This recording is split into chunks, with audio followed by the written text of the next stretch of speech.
C'est étonnant, non? Les chroniques de la haine ordinaire.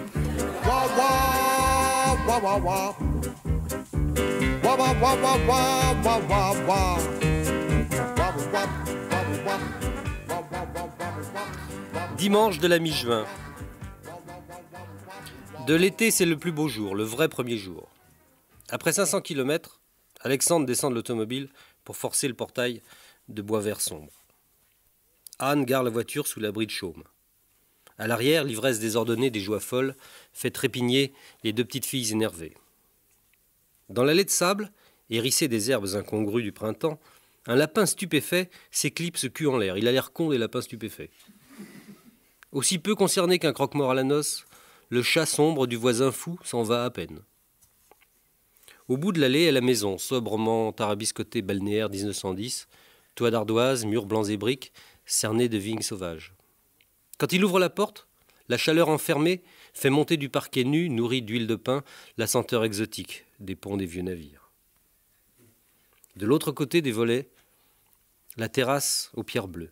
En contrebas, immense comme une éternité tranquille, frémissante à l'infini, inéluctable comme la mort et plus crédible que Dieu, la mer considérable s'en fout intensément.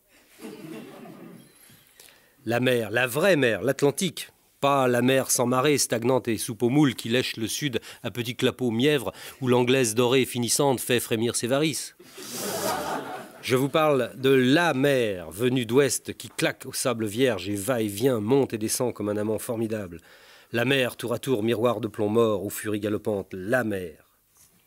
Au pied de l'escalier de pierre, où la plage n'en finit plus de s'étaler, les eaux sont basses et leurs rumeurs feutrées, comme une confidence où chuinte un peu l'écume, unique frisson de bruit dans cette splendeur inconcevable du crépuscule de juin.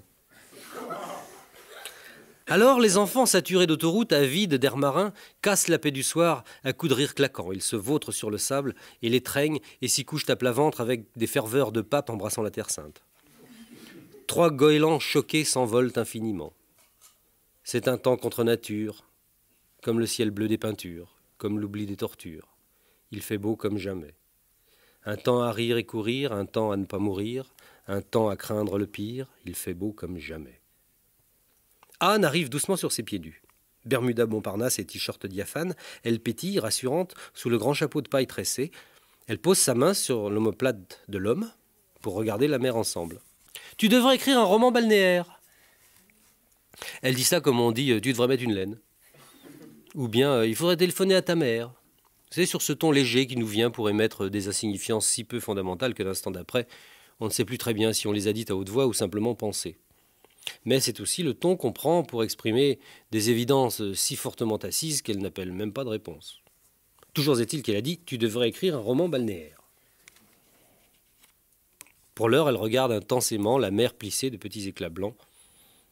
Il lui dit qu'elle est folle, qu'on ne fait pas des romans balnéaires comme on fait les foins. Il faut l'idée, il faut les idées, l'échafaudage, la plume sereine et lente et peut-être le talent d'écrivain. Elle reçoit le couchant de plein fouet et fronce le museau pour compter sa progéniture qui fait le dauphin débutant à la frange de l'écume.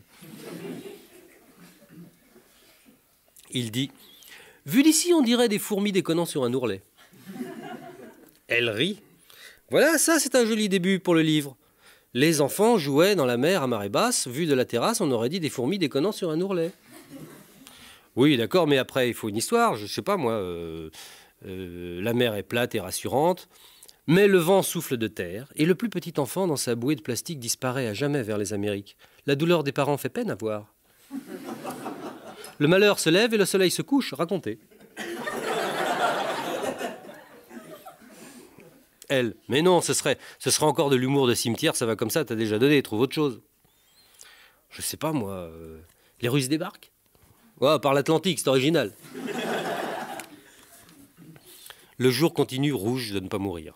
Alexandre se dit qu'il est résolument contre l'abolition du mois de juin. Où t'es vulgaire. Où t'es vulgaire. Transparents et mous, les méduses et les banlieusards échoués s'y raccordissent sur le sable dans un brouhaha glapissant de congés payés agglutinés. Où pue la frite et les sels grasses. En août, le pauvre en caleçon laid, main sur les hanches face à la mer, l'œil vide et désemparé, n'ose pas penser qu'il s'emmerde intensément. De peur que l'omniprésence de sa femelle indélébile de sa bouée canard grotesque et de son chien approximatif ne lui fassent douter de l'opportunité posthume du Front populaire. Le mois de juin est autrement gracieux. En juin, les jours sont longs et blonds comme les nubiles scandinaves au sein mouillé qui rient dans la vague jusqu'à la minuit. En juin, au marché des pêcheurs, on ne se piétine pas encore, on flâne. Derrière le port, la tomate cerise est pour rien à l'échafaudage de la maraîchine. On la croque au sel sur le sable avec une branche de basilic et un verre de vin blanc de Brême glacé. Et vivre la ville en août, vivre la mer en juin, c'est l'ultime aristocratie et la rare élégance de l'estivante hexagonale. Ce soir, ils ont sorti la grande table de chêne sur la terrasse face à l'océan.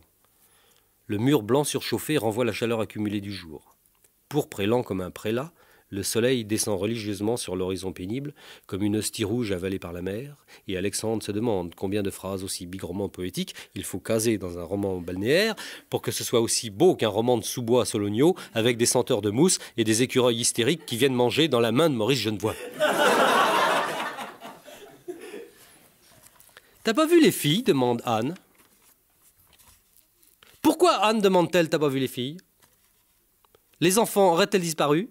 Si oui, où, qui, quand, comment, pourquoi? Qu'est-ce que ça peut foutre? Vous le saurez en écoutant demain à la même heure sur cette antenne Les Aventures du mois de juin, une bouleversante saga en 2, 3 ou 12 épisodes, ça dépend. De toute façon, il me laisse faire ce que je veux à France Inter. Je peux même dire Zézette et Mitterrand poil aux dents.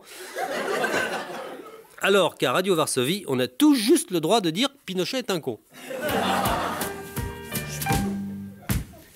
Quant à ces féroces soldats, je le dis, c'est pas pour cafeter, ils font rien qu'à mugir dans nos campagnes.